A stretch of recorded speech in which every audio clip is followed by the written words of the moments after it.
साल 1984। उत्तराखंड के एक छोटे से गांव कनौली में एक रहस्यमयी घटना ने सबको सन्न कर दिया था। गांव पहाड़ों से घिरा था और वहां के लोग सीधे सादे थे। तकनीक की पहुंच सीमित थी और कहानियां पीढ़ियों तक किस्सों की तरह चलती थीं। कहानी की शुरुआत होती है गांव के स्कूल मास्टर हरिनारायण से। पढ़े लिखे, शांत स्वभाव के और हमेशा अकेले रहने वाले। लोग कहते थे कि वे दिल्ली में प्रोफेसर थे, लेकिन अचानक सब छोड़ गांव आ गए। किसी को नहीं पता था कि वो इतने सालों से क्यों अकेले हैं और हर शाम मंदिर के पीछे वाले खंडहर में क्यों जाते हैं। एक दिन गांव में नया लड़का विवेक आया, जो अपने दादा दादी के साथ रह रहा था। वह जिज्ञासु था और हर चीज की तह तक जाना चाहता था। एक शाम जब मास्टर जी खंडहर की ओर गए, विवेक ने उनका पीछा किया। खंडहर में पहुंचकर जो उसने देखा वो हैरान कर देने वाला था। मास्टर जी वहां बैठे किसी अदृश्य व्यक्ति से बात कर रहे थे।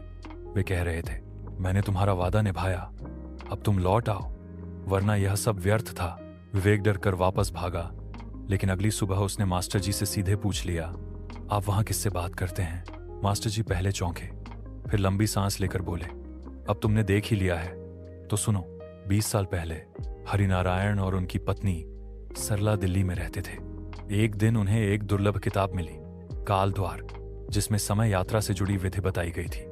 पहले तो उन्होंने इसे मजाक समझा, पर प्रयोग करने पर कुछ चौंकाने वाली घटनाएं घटने लगीं। घड़ी उल्टी चलने लगी, घर में अजीब रोशनी दिखने लगी। एक दिन सरला ने वह विधि आजमा ली, लेकिन वह फंस गई समय के किसी दूसरे आयाम में। हरिनारायण ने उसे रोकने की बहुत कोशिश की, लेकिन कुछ न कर सके। उन्हें बस एक संकेत मिला, उत्तराखंड के कनौली गांव में एक खंडहर, जहां काल द्वार दोबारा खुल सकता है। तभी से वे वहां आए और हर 5 साल में एक विशेष संध्या पर उसी मंत्र का प्रयोग करते, उम्मीद करते हुए कि सरला लौट आएगी।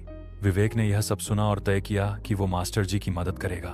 अगली पूर्णिमा की रात दोनों ने फिर से अनुष्ठान किया। जैसे ही मंत्र पूरा हुआ, एक भयानक तूफान उठा और खंडहर की दीवारें कांपने लगी। धूल के बीच एक स्त्री की आकृति उभरी, वो थी सरला। मास्टर जी की आंखों में आंसू थे, लेकिन सरला बस उन्हें देखती रही और बोली, अब मैं लौट नहीं सकती। मैं वहां हूं जहां समय रुक चुका है, पर तुमने जो किया उसने मुझे सुकून दिया। अगले पल वह छाया की तरह हवा में विलीन हो गई। उस रात के बाद मास्टर जी फिर कभी खंडहर नहीं गए। उन्होंने गांव के स्कूल में पढ़ाना बंद कर दिया और कुछ महीनों में गांव छोड़ दिया। सालों बाद विवेक अब खुद एक वैज्ञानिक है। वह आज भी उस किताब की खोज में है, काल द्वार, जिसे मास्टर जी अपने साथ ले गए थे। पर गांव के लोग अब भी कहते हैं, मंदिर के पीछे खंडहर में कभी कभी एक औरत की परछाई दिखती है। शायद कोई अपने समय से लौटना चाहती है।